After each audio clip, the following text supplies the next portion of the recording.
Asia কাপে দুবাইয়ে ভারত পাকিস্তান ম্যাচে থাকবেন না ভারতীয় ক্রিকেট বোর্ডের বেশিরভাগ শীর্ষ কর্মকর্তা।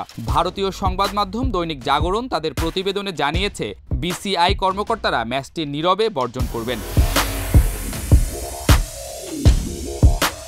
এবারের এশিয়া কাপের আয়োজক ভারত, কিন্তু পাকিস্তানের সঙ্গে তাদের টানাপোড়েনপূর্ণ রাজনৈতিক সম্পর্কের কারণে দুই দলই এখন আর একে অপরের দেশে খেলতে যায় না। গত ফেব্রুয়ারি-মার্চে অনুষ্ঠিত চ্যাম্পিয়ন্স ট্রফির আগে দুই প্রতিবেশী দেশের মধ্যে নিজেদের ম্যাচগুলো নিরপেক্ষ ভেন্যুতে খেলার জন্য ৩ বছরের সমঝোতা চুক্তি হয়। এ প্রক্রিয়ায় এশিয়া কাপও ভারত থেকে সরিয়ে নেওয়া হয় আরব আমিরাতে। গত এপ্রিল মাসের শেষ সপ্তাহে ভারত নিয়ন্ত্রিত কাশ্মীরের পেহেলগামে বন্দুকধারীদের হামলার ঘটনায় এশিয়া কাপে ভারত পাকিস্তান ম্যাচ হবে কিনা তা নিয়েও শঙ্কা জেগেছিল। আর এটা ওইটা না, কাপড় ধোয়ার একটাই সলিউশন, চাকা অনেক। শেষ পর্যন্ত ম্যাচটি হবে ঠিকই, তবে জাগরণের খবর এখন পর্যন্ত বিসিসিআই এর কোনো অফিসিয়াল দুবাইয়ে পৌঁছাননি। ম্যাচের দিন বিসিসিআই এর একজন অফিসিয়ালের ম্যাচের ভেন্যু দুবাই আন্তর্জাতিক স্টেডিয়ামে থাকার কথা রয়েছে। পাকিস্তানের বিপক্ষে ম্যাচটি বাতিলের পক্ষে ভারত জুড়ে সমর্থকদের বেশ বড় অংশের মধ্যে বয়কট ক্যাম্পেইন শুরু হয়েছে। দেশটির সংবাদ মাধ্যম জানিয়েছে, এরপরই পাকিস্তানের বিপক্ষে ম্যাচটি নীরবে বর্জনের সিদ্ধান্ত নিয়েছেন বিসিসিআই এর কর্মকর্তারা।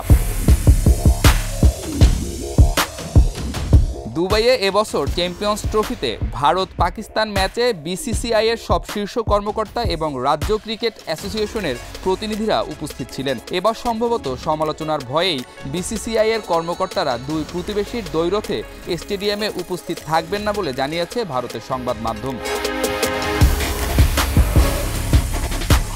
তবে জাগরণের খবরে বলা হয়েছে, রাজীব শুক্লা এশিয়ান ক্রিকেট কাউন্সিলের সদস্য হিসেবে এই ম্যাচে স্টেডিয়ামে থাকতে পারেন। তবে আইসিসি চেয়ারম্যান জয় শাহ কিংবা বিসিসিআই সচিব দেবজিৎ সাইকিয়ার না থাকার সম্ভাবনাই বেশি।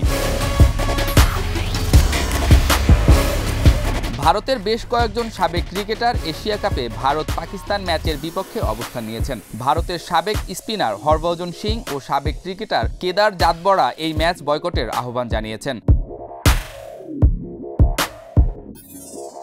এমনকি গত পরশু এশিয়া কাপে ভারত পাকিস্তান ম্যাচ বাতিলের জন্য পাবলিক ইন্টারেস্ট লিটিগেশন আবেদন করা হয়েছিল ভারতের সুপ্রিম কোর্টে, যদিও জরুরি ভিত্তিতে শুনানির জন্য রাজি হননি আদালত। সামাজিক যোগাযোগ মাধ্যমে ম্যাচ বয়কট নিয়ে ক্যাম্পেইনও চলছে। দুবাই আন্তর্জাতিক স্টেডিয়ামে আগামীকাল ভারত পাকিস্তান ম্যাচটি শুরু হবে বাংলাদেশ সময় রাত ৮টা ৩০ মিনিটে।